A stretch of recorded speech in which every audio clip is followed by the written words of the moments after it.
Welcome to EJH Bridge Cars. Well, I get started in on the trunk floor today. It looks like it's a little bit thinner than I thought it was, so I'll probably replace almost all the floor. I don't think I'm going to do the last few inches that are in the bumper area just because it's so difficult to disconnect it there. I think I'll just cut it off and I'll butt weld the new one in. But I'll show you what I've got done so far. So we've been having an exciting day of drilling out 1,000,000 spot welds all along there. Of course, I had to drill out for the spare tire carrier all along here. Lots and lots.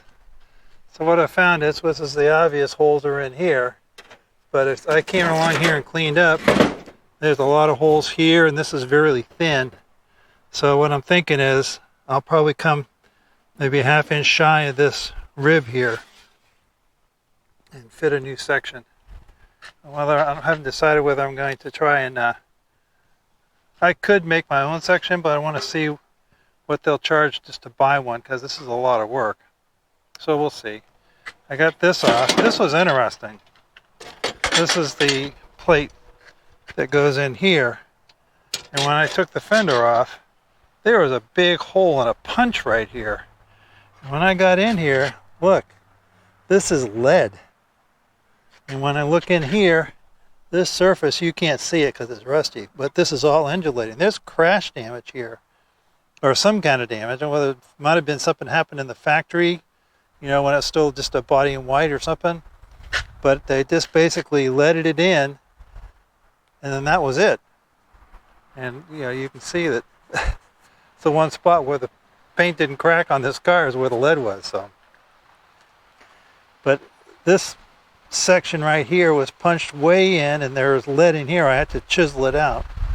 So they didn't even try to bang the metal out at all. They just lead filled it. And of course, at the factory, don't forget, this was lead filled, that's lead filled, same thing on the other side. There's probably some other bits in the car they haven't run into yet.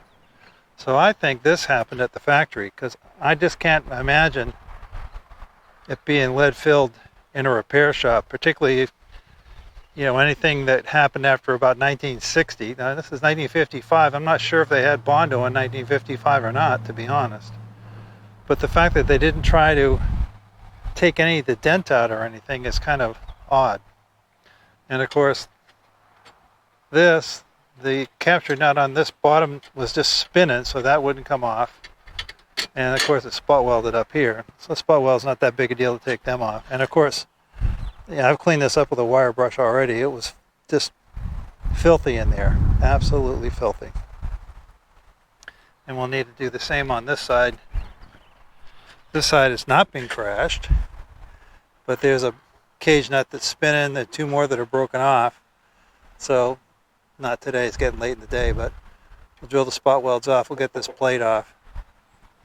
And I'm going to go in and jump on the computer and check on the rimmer site and see what they're getting for sheet metal. See, if it's crazy expensive, then I'm just going to make one. But if it's not crazy expensive, I may go ahead and buy one, because I got so much work to do on this car already. I don't want to take a day and a half to make this piece up. Anyway, so I'm packing up for today, but there's plenty more to do, so we'll shoot some more when there's some more to see. I don't think you guys are really interested in watching me drill 5,000 holes.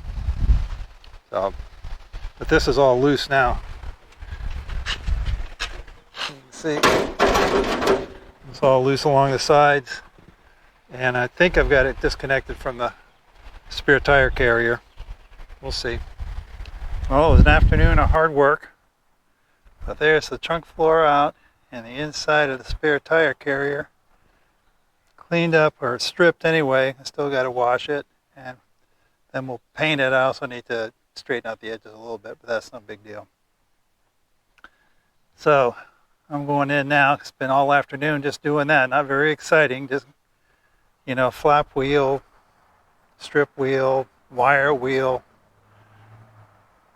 But it took a long time. Plus it had 5 layers of paint. Every time they repainted this, they actually stuck the spray gun in here and shot. So this is layer on layer of paint. So it took a long time. Getting this edge free was tough too. The top panel here was so rusty you couldn't see where most of the spot welds were. So I found some of them, and the rest I decided I had to cut with a spot weld chisel. It really mucked up the old trunk floor, but that doesn't matter. And chewed it up a little bit here, but that'll be easy enough to fix. I'll just do plug welds. I'll knock some of these things out, plug weld it. I'll probably do a bit of seam welding as we go around. But first, we'll shoot it with paint tomorrow. I'm kind of curious. I bought a can of Rust-Oleum, just a can like you would use a brush in, and I'm going to try to put that in my touch-up spray gun. See how well that works. It says you can thin it with mineral spirits, because I want to do this, and I also want to shoot down in here. This has never had anything from day one.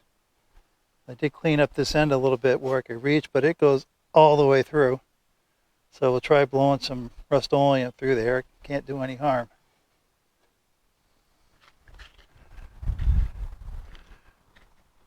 So we will turn the camera back on when there's a bit more to see. So I got the spare tire plan all cleaned up and painted with Rust-Oleum damp red primer. It's interesting, I bought just a can of primer, and I used my small spray gun and just cut it with a little bit of mineral spirits. Did a nice job, and it's way less expensive. Though it cuts it off, it takes a little bit longer to set it up, but if you're going to do a fairly big area, it's pretty good. So whilst doing all that, I did find this. I don't know how well it'll show up, but there's holes right there. That's the back side of this body mount right here. So what area you were looking was right about there. So I'm going to need to fix that, which I'm going to do now. I'll do that while it's open up here on top, just for better access. Well, there's the piece I cut out, and of course the round holes are what I drilled out the spot rivets. But look at this big piece in the middle missing, and it is crazy thin. So this is obviously the body mount. There's the new patch. It's a hard spot to get at because you just can't see. Your hands are in the way all the time. So it's not the prettiest weld I've ever done, but it'll do. It's just here in this, a little better on this side. This is the body mount, and it's interesting, this piece and that piece are not connected. It's just connected here and there. So welded that in, a little extra strength. So here's the old floor, and here's the beginnings of the new one. So this is just a piece of flat sheet metal, and I've put these ribs in, and I did that with this rolling former. I don't know exactly what you call this, with the medium dies on it. This I bought at Harbor Freight a very long time ago, probably 15 years or more. This is the kit here. It comes with a number of dies. So these are sort of rounded kind of dies. And then what we were using, or I was using, is these squared off ones. They come in pairs. So they have a couple of different sizes. That would be the biggest. The one I used was the medium. That was the smallest. It's also got a pair. These are for cutting long pieces of sheet metal. And there's more of these round ones. You can see how they go together like that. So it's not perfect. I was doing this by myself. If you had two people, it'd be a lot easier. One to operate the handle very slowly and one to guide it. But it's just me. My friend Steve works by himself all the time too. Built an electric motor that's on a variable speed control. It drives the one. He built one that's very similar to this. But this is really nice, but I haven't done that, so it's not perfect, but this is about $30 worth of sheet metal, and the new floor was going to be $600 or $700 by the time I got it here, so you can see why I went with this. So this has got a funny squiggly line because I just scribed that from the cut I made. This is on the back of the floor, and then that straight line there is the first step up because it comes up, runs at about 45 degrees, and then it goes horizontal again. So I had to put two bends in it, which I'm going to do here shortly, and I'll show you how I'm going to do that because my brake is nowhere near big enough for this. So this is the floor section. So it laps here. You can see there's a little step in it right there. That's where I drilled it out. It comes back a few more inches, then down, and then pretty much straight back across, except that it's got this little jog around the wheel well, which which is going to be fun to put in. And then I cut it off here between the first and the second rib, which did two things for me. That piece of sheet metal that I got just fit in my roller by about a 1/4 inch. So if I had done a full floor, I wouldn't have been able to get the middle rib. And also now I don't have to involve, because this runs by, it comes out, this is it here, and it looks like it's welded onto a flap coming down off of this one. And I have a figure, I think that would be a bugger to take care of. So I just decided to go with that. This car is never going to be perfect, so. And then I may take my big piece of metal is a little long, so I may take and just straighten this out a little bit, like I can visually see a hump here. My basic plan is to put a step in the metal and slide it underneath, because this is the spare tire. No one will ever see that overlap, and it'll make this a lot stronger rather than just butt welding it. And then we'll plug weld it through all the old spot weld holes. Of course, we're going to square up the edges first and all that good stuff. So the next thing to do is get set up so we can bend this piece of sheet metal to fit. Well, I'm not sure how well this is going to work, but we're going to try. So this is it's actually my chop saw stand. It's also what I use for the bead maker. I got 2 pieces of 3-foot long angle iron clamped onto my steel along my line. I double checked, triple checked all my dimensions. And in the trunk, this goes with these facing up, and my first bend is this way. So I'm going to try and bend this, and we're probably going to need to help form it with the help of that. But we're going to give it a go. I got to admit, I've never tried this, so here's hoping.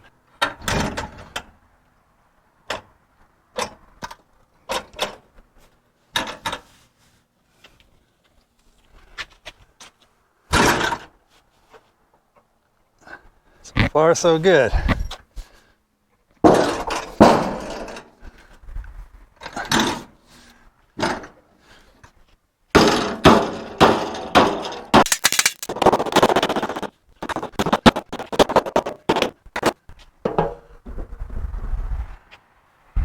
Well, it's been fighting me all the way, but I get the second bend, put it in upside down like this, and this seems to work. Well, it's just laying in there, and it needs a bit more fettling around the edges. It's actually pushed these fenders out just a little bit, and that's why it's a bit wide up there. But I need to just work this corner, and I knew I was going to have to do that, but it's the end of the day. I'm tired.